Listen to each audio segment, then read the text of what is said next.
കൃപാസന ആൾത്താരയിൽ ജീവനോടെ പ്രത്യക്ഷപ്പെട്ട അമ്മ മാതാവിനും തിരുക്കുമാരനും കോടാനുകോടി നന്ദി. എൻ്റെ പേര് ബിന്ദു. ഞാൻ കോട്ടയം കൈപ്പുഴ ഇടവാംഗമാണ്.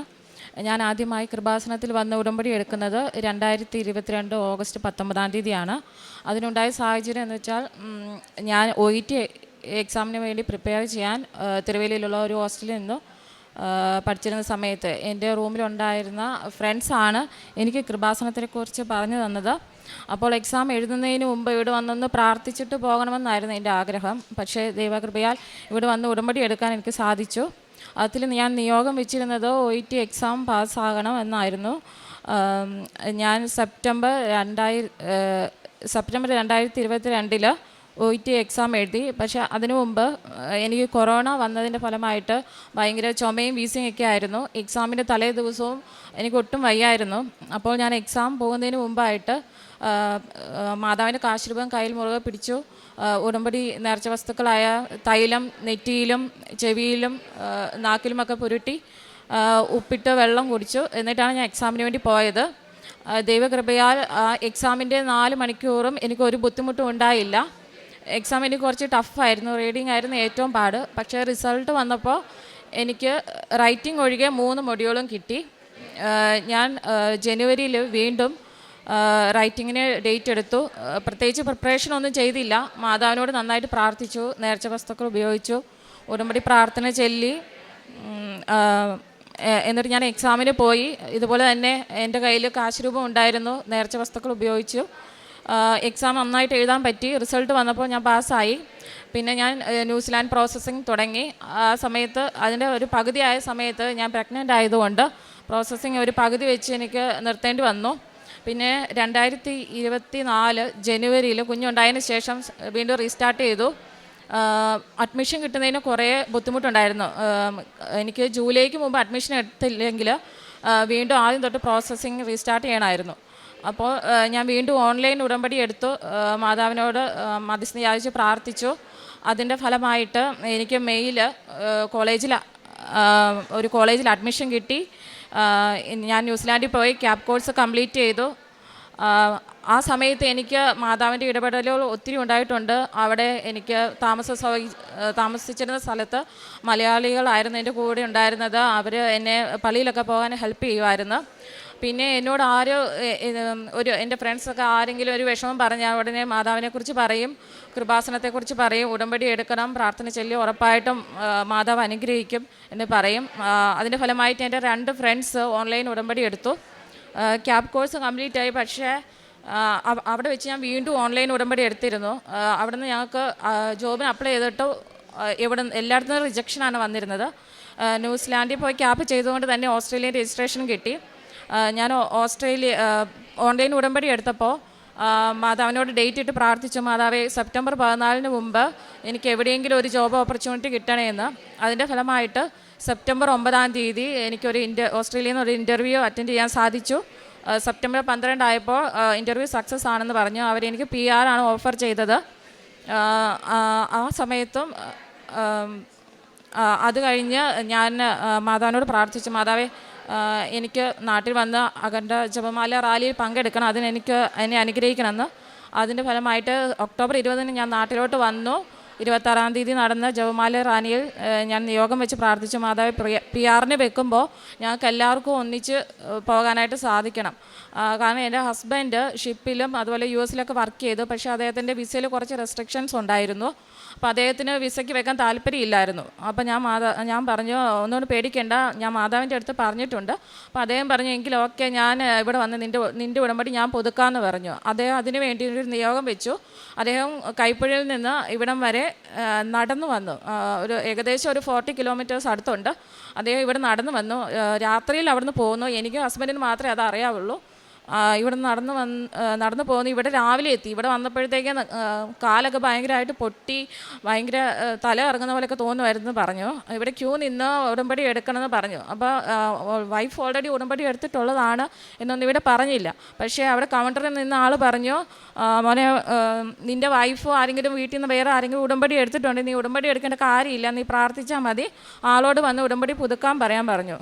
അപ്പോൾ അദ്ദേഹം കുറച്ച് നേരം അവിടെ മാതാവിൻ്റെ മുമ്പിൽ കുറേ നേരം അവിടെ കിടന്നു. ക്ഷീണമൊക്കെ മാറിയപ്പോൾ മാതാവിനോട് പ്രാർത്ഥിച്ച് തിരിച്ചു പോന്നു.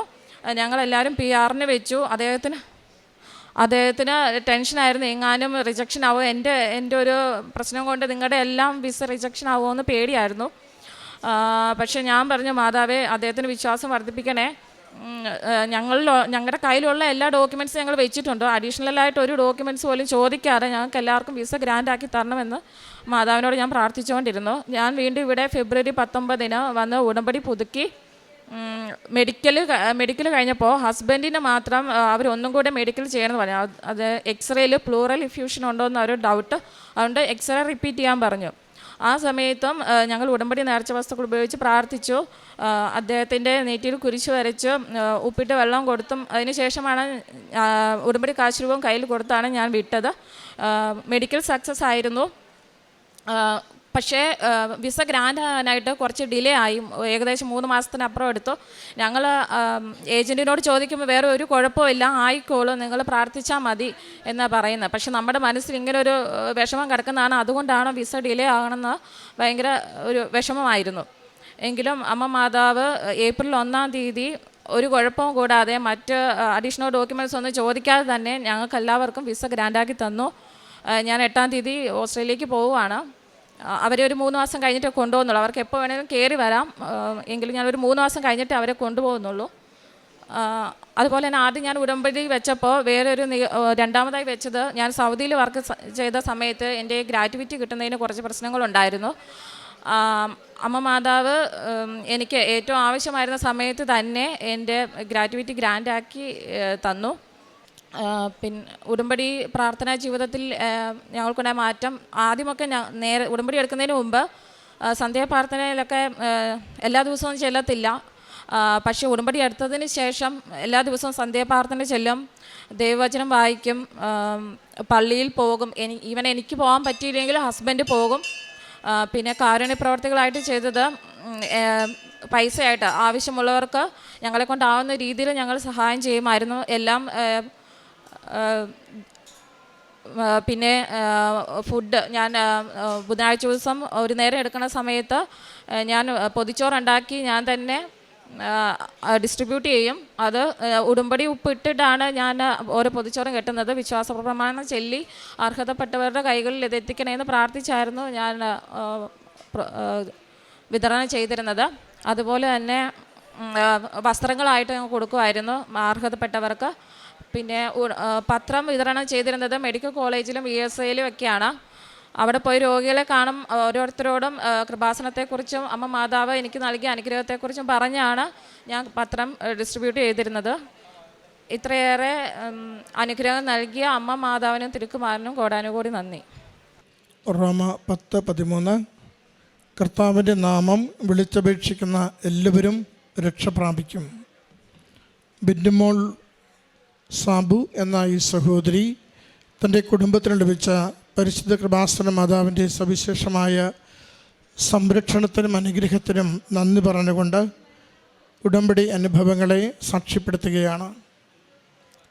സഹോദരിയുടെ സാക്ഷ്യത്തിൻ്റെ ഏറ്റവും മർമ്മം എന്ന് പറയുക, ഓസ്ട്രേലിയയിൽ പോകുവാൻ വേണ്ടിയുള്ള പരിശ്രമത്തിൽ ഭർത്താവിൻ്റെ വിസ റിജക്റ്റ് ചെയ്യുന്ന രീതിയിൽ മെഡിക്കലിൽ വരുന്ന പ്രശ്നങ്ങളായിരുന്നു.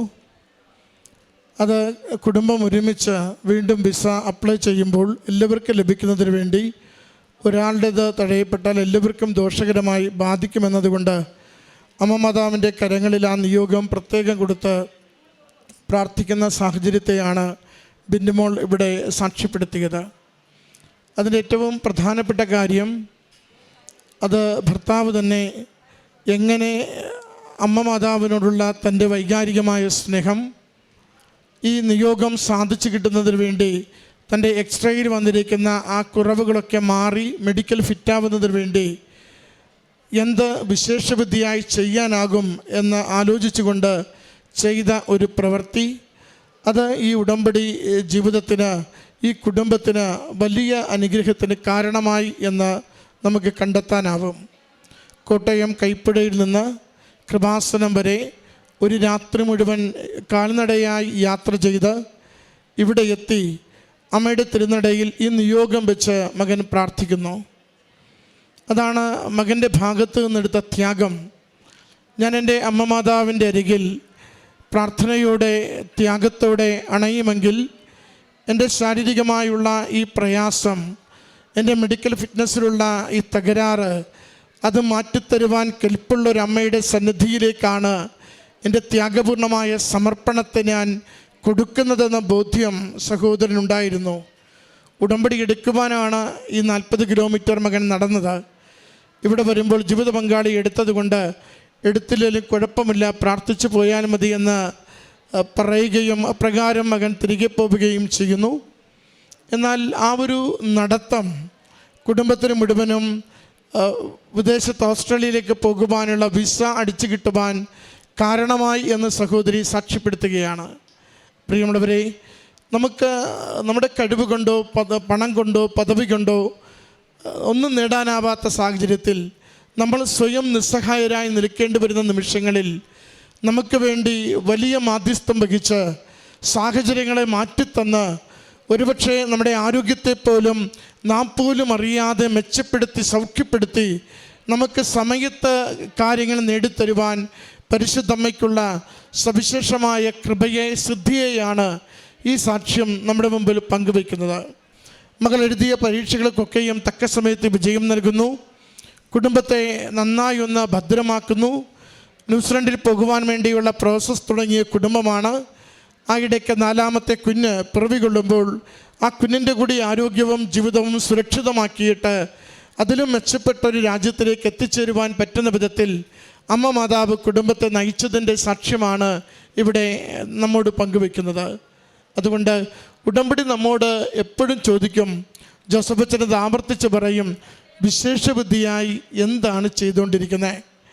ഉടമ്പടി എടുത്തു, അതുകൊണ്ട് പ്രാർത്ഥിക്കുന്നു, അതുകൊണ്ട് കാരുണ്യ പ്രവൃത്തി ചെയ്യുന്നു, അവിടെ നമ്മൾ തീരുകയാണെങ്കിൽ അതൊരു നോമിനൽ സാധാരണ കാര്യമായി മാത്രമേ പോകുന്നുള്ളൂ.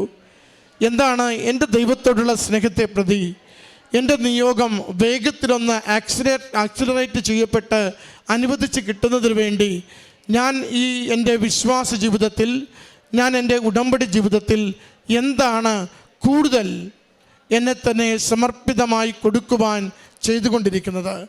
ഉടമ്പടി എപ്പോഴും ഈ വിശേഷബുദ്ധിയായി ജീവിതത്തിൽ ചിലത് ചെയ്യണമെന്നും അത് ദൈവസ്നേഹത്തോടു കൂടി ചെയ്യണമെന്നും അത് നിങ്ങൾക്ക് അനുഗ്രഹത്തിന് കാരണമാകുമെന്നും ഓർമ്മിപ്പിക്കുന്നുണ്ട്. അതുകൊണ്ടാണ് കുറേയധികം സഹോദരങ്ങൾ ഈ നാളുകളിൽ സാക്ഷ്യപ്പെടുത്തുമ്പോൾ അവർ പറയും, അല്പദൂരം പോലും നടക്കുവാൻ ശേഷിയില്ലെങ്കിലും അമ്മ മാതാവിൻ്റെ അഖണ്ഡ ജപമാല റാലിയിൽ പങ്കെടുക്കുന്നതിന് വേണ്ടി എത്തിച്ചേരുകയും ഇവിടെ നിന്ന് ഞങ്ങൾ ജപമാല ചൊല്ലി തുടങ്ങിയാൽ അർത്തിങ്കിൽ എത്തുന്നത് വരെയും തളർന്നു വീഴാതെ അമ്മ കാക്കുകയും അത് പിന്നീട് ഞങ്ങൾ സമർപ്പിച്ച നിയോഗത്തിന് അനുഗ്രഹത്തിന് ഈടുവയ്പായി മാറുകയും ചെയ്യുമെന്ന്. കാരണം എനിക്ക് സ്വയമേവ നടക്കുവാൻ ശേഷിയില്ലെങ്കിലും എൻ്റെ അമ്മയോടൊപ്പം നടക്കുവാൻ ആഗ്രഹിക്കുമ്പോൾ അമ്മ മാതാവ് അത് പൂർത്തീകരിക്കുവാൻ സഹായിക്കുന്നു. അതോടൊപ്പം എൻ്റെ ത്യാഗത്തെ, എൻ്റെ അമ്മ മാതാവിലുള്ള ആശ്രയത്വത്തെ കണ്ടുകൊണ്ട് അതെനിക്ക് സാധാരണ ബുദ്ധിക്ക് അതീതമായി എനിക്കത് അനുഗ്രഹത്തിനുള്ള അവസരമാക്കി മാറ്റിത്തരികയും ചെയ്യുന്നു. നമുക്ക് സ്വയം ചോദിക്കണം, വിശേഷവിധിയായി ഉടമ്പടി ജീവിതത്തിൽ എന്താണ് ചെയ്തുകൊണ്ടിരിക്കുന്നത്? ചെയ്യാൻ തയ്യാറാവുക, അനുഗ്രഹം അരികിലുണ്ട്. ഈ കുടുംബത്തിൽ ലഭിച്ച നന്മകൾക്ക് നന്ദി പറഞ്ഞുകൊണ്ട് കരങ്ങളടിച്ച് ഈ സാക്ഷ്യം സമർപ്പിക്കാം. അത്യപൂർവ ദൈവാനുഭവങ്ങൾ ഇനി നിങ്ങൾക്കും സ്വന്തം. ഈ യൂട്യൂബ് ചാനൽ ഇതുവരെ സബ്സ്ക്രൈബ് ചെയ്തിട്ടില്ലെങ്കിൽ ഇപ്പോൾ തന്നെ സബ്സ്ക്രൈബ് ചെയ്യുക. ഈ വീഡിയോ ഇപ്പോൾ തന്നെ നിങ്ങളുടെ സുഹൃത്തുക്കൾക്ക് ഷെയർ ചെയ്തുകൊണ്ട് കർത്താവിൻ്റെ പ്രേക്ഷിതരാകുക.